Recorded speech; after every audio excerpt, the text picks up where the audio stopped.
नमस्ते जी, कैसे हो? सभी ठीक हो ना? स्पोकन इंग्लिश के 26 स्ट्रक्चर कंप्लीट कर चुके हैं। आज है 27 और देखते हैं ऐसा कि 27 जो स्ट्रक्चर आपका है उसमें ऐसी क्या खास बात है। तो खास बात क्या है, जब आपको किसी चीज़ का शौक है या फिर आप किसी चीज़ के शौकीन हो तो आप उसको मतलब उन प्रकार के जो हिंदी के वाक्य होते हैं उनको इंग्लिश में कैसे ट्रांसलेट आप करोगे, तो वही हम आपको आज सिखाने वाले हैं। तो देखिए, सबसे पहले आपको लिखना है सब्जेक्ट और सब्जेक्ट के बाद is am are. Is am are में से कोई एक चीज लगानी है आपको, या तो इज या एम या आर। और उसके बाद फॉन्ड ऑफ। फॉन्ड ऑफ का मतलब होता है शौकीन होना। फॉन्ड ऑफ का मतलब क्या होता है? शौकीन होना या शौक होना। उसके बाद वर्ब की फर्स्ट फॉर्म में आईएनजी और फिर अदर वर्ड। अब देखिए, देखो पहले सब्जेक्ट कौन कौन से हो सकते हैं आपके। देखो भाई, सब्जेक्ट कोई भी आपका नेम, ठीक है, तो नेम का मतलब कोई भी नाम, यानी कोई भी व्यक्ति को ही तो शौक होगा ना भाई। अब इसके प्रोनाउन आप यदि देखते हैं तो देखो, आई का मतलब क्या होता है? मैं, ठीक है। वी का मतलब क्या होता है? हम। यू का मतलब क्या होता है? तुम। और उसके बाद दे का मतलब क्या होता है? वे। उसके बाद ही का मतलब क्या होता है? वह, पुरुष के लिए, ठीक है। और सी का मतलब क्या होता है? वह, लेकिन ये किसके लिए है? स्त्री के लिए। अब देखो, अब मैं आपको एक मजे की बात बताता हूं कि इज का प्रयोग कहां करना है, एम का प्रयोग कहां करना है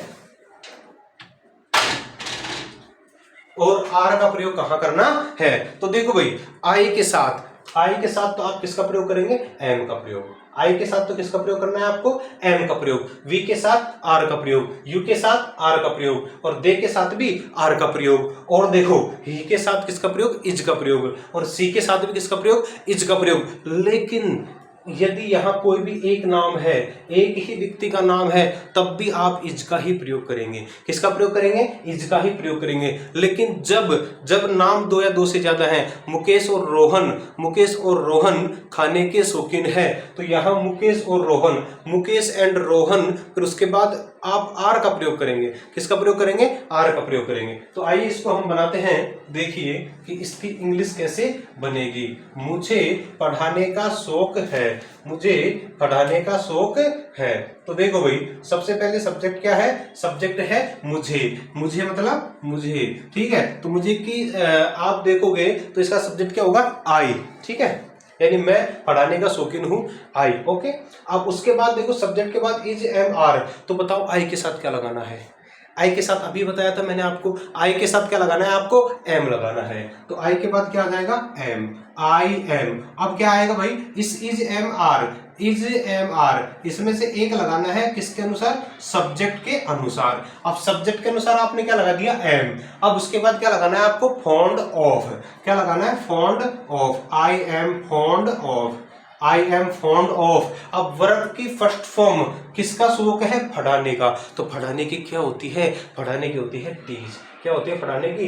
टीच। और टीच के साथ क्या लगा देंगे? I N G. I am fond of teaching, I am fond of teaching. मुझे पढ़ाने का शौक है या मैं पढ़ाने का शौकीन हूँ। मैं पढ़ाने का शौकीन हूँ। आई am fond of teaching, I am fond of teaching. है ना मजेदार? और देखिए, मुझे विद्यालय जाने का शौक है। मुझे विद्यालय जाने का शौक है। देखो मैं यही लिख देता हूं, मुझे विद्यालय जाने का शौक है। तो कैसे बनाएंगे? देखो भाई, मुझे विद्यालय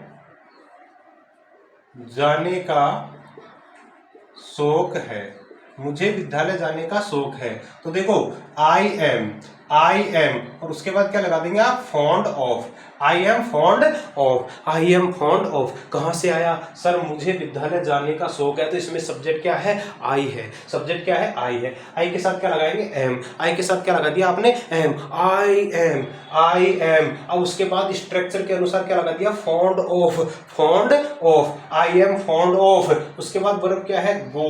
गो के साथ क्या लगा देंगे? I N G, going to school. I am fond of of going to school, मुझे विद्यालय जाने का शौक है, मुझे विद्यालय जाने का शौक है, मुझे भी है भाई। I am fond of going to school, I am fond of going to school, मुझे ऑफिस जाने का शौक है, मुझे ऑफिस जाने का शौक है। I am fond of going to office, I am fond of going to office. ठीक है, रोहन को ऑफिस जाने का शौक है, रोहन इज। अब यहां एम नहीं आएगा, क्या आएगा, इज आएगा। देखिए एग्जांपल बनाता हूं मैं।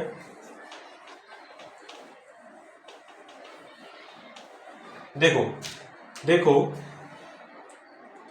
निहाल को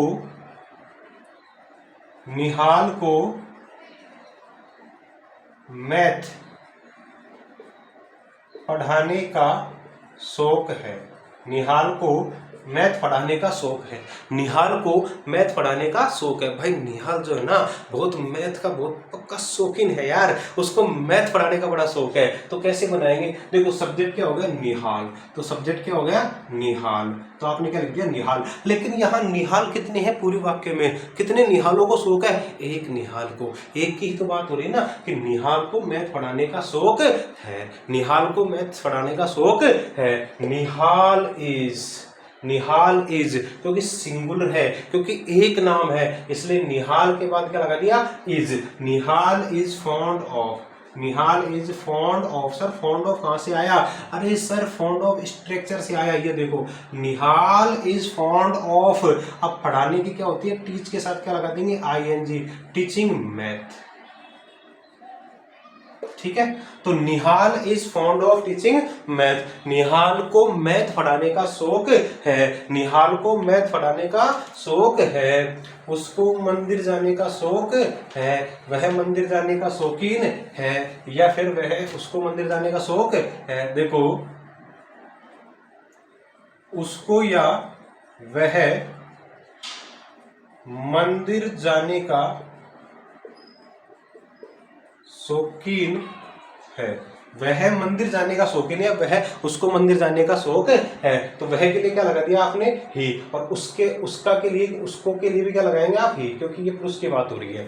ही इज, अब ही के साथ में क्या लगाना है आपको, इज, ही इज, उसके बाद क्या लगा देंगे, fond of, he is fond of going to, he is fond of going to temple. Okay, अब देखो भाई यदि यहां हम बात करते प्लूरल सब्जेक्ट की, प्लूरल का मतलब क्या है कि भाई आप जैसे मान लो बात करते वी की, देखो आप बात करते वी, दे, या कोई भी दो या दो से ज्यादा नाम, या दो या दो से ज्यादा नाम, और या फिर यू की बात करते, तो फिर आपको आर लगाना पड़ता। मैं एक एग्जांपल आपको आर वाला भी करवा देता हूं।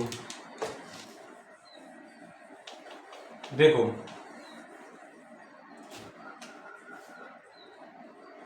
वे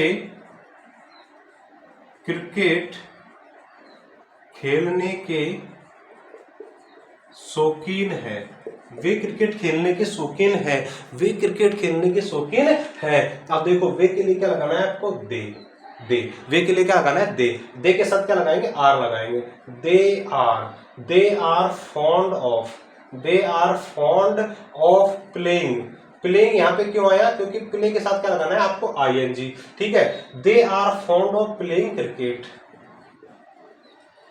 दे are fond of playing cricket, कहाँ है ध्यान तुम्हारा, they are fond of playing cricket. तो इस प्रकार के जितने भी जो वाक्य हैं जिनकी जो आप अंग्रेजी बनाएंगे, हिंदी से इंग्लिश में ट्रांसलेट करेंगे, तो उसके लिए सीधा सिंपल आपका स्ट्रक्चर है, पहले सब्जेक्ट, सब्जेक्ट के बाद इज, एम, आर, और उसके बाद फॉन्ड ऑफ, और फिर वर्ब की फर्स्ट फॉर्म के साथ आईएनजी, और फिर अदर वर्ड। तो ये आपका स्ट्रक्चर नंबर 27 आपका खत्म होता है। मिलते हैं नेक्स्ट स्ट्रक्चर के साथ, तब तक हमारे वीडियो को देखते रहे, धन्यवाद।